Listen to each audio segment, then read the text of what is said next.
महाराष्ट्र में इस समय बड़ा सियासी खेला चल रहा है। दरअसल उप मुख्यमंत्री अजित पवार के बेटे पार्थ पवार पर जमीन घोटाले का आरोप लगाया गया है। दरअसल अजित पवार के बेटे पार्थ पवार ने करीबन 1800 करोड़ रुपए की जमीन मात्र 300 करोड़ रुपए में खरीद ली। और ये कैसे इतना बड़ा घोटाला हुआ, इसको लेकर जब अजित पवार से सवाल पूछा गया तो उन्होंने साफ कह दिया कि उन्हें इस बारे में कुछ भी पता नहीं है, वो पहले जांच करेंगे तब बताएंगे। अब बेटे के नाम पर इतना बड़ा घोटाले का भांडाफोड़ हो चुका है, लेकिन अजित पवार को अपने बेटे के नाम का कुछ भी पता नहीं है कि उसके नाम पर कहाँ प्रॉपर्टी है और किस प्रॉपर्टी को लेकर बहस चल रही है। फिलहाल अजित पवार जो है सवालों को घुमाते हुए नजर आ रहे हैं, लेकिन अजित पवार के बेटे को लेकर इस समय सवाल खड़ा हो गया है कि 1800 करोड़ रुपए की प्रॉपर्टी उनके बेटे को 300 करोड़ रुपए में ही आखिर कैसे मिल गई।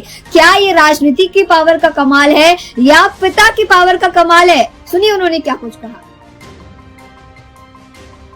कुणी परवानगी दिली, कुणी नाही, मी आपल्याला सांगतो, मी आजपर्यंत कुठल्याही माझ्या जवळच्या किंवा लांबच्या नातेवाईकांच्या संदर्भामध्ये कुठेतरी त्यांना फायदा होण्याच्या करता एकाही अधिकाऱ्याला कधी फोन केला नाही किंवा कधी सांगितलेलं नाही। उलट मी या निमित्तानं महाराष्ट्रातल्या जनतेला नाही, परंतु उपमुख्यमंत्री म्हणून अधिकारी वर्गांना, कर्मचाऱ्यांना सगळ्यांना सांगेन की जर माझ्या नावाचा वापर करून कुणी चुकीचं करत असेल किंवा त्याच्यामध्ये नियमात न बसणार करत असेल तर त्याला कुठलाही माझा पाठिंबा नसेल। मी फार कायद्याच्या नियमाच्या चौकटीमध्ये राहून काम करणारा कार्यकर्ता आहे, हे आपल्याला सगळ्यांना माहिती आहे। आणि त्याच्यामुळे मी आता मला आज कुणीतरी दुपारी मगाशी एक दाखवलं, मुख्यमंत्री म्हणाले की ह्याची चौकशी मी करतो। जरूर मुख्यमंत्र्यांनी चौकशी करावी, तो त्यांचा अधिकार आहे। जर उद्या कुठल्याही बाबतीमध्ये कुणी काही तक्रार केली तर चौकशी करून त्याची शहानिशा करणं, त्याच्यातली सत्यता पडताळून बघणं आणि त्याच्यामध्ये काय नक्की घडलंय ते त्या ठिकाणी पाहणं हे सरकारचं कामच आहे। पण आतापर्यंत मी दिवसभर इथं असल्यामुळे मी त्याची माहिती घेतली नाही।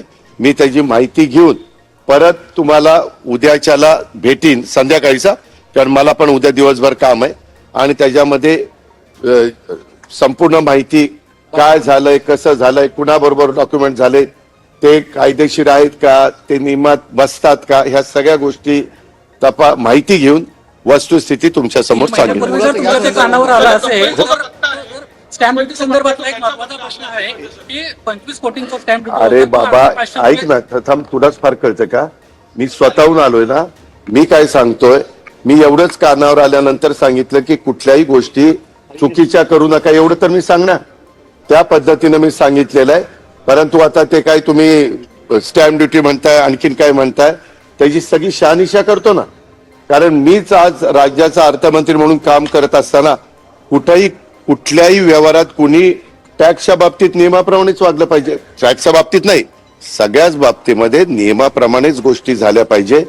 कुणीही नियमाच्या बाहेर जाऊन काम करता कामा नये, ह्याच मताचं मी आहे।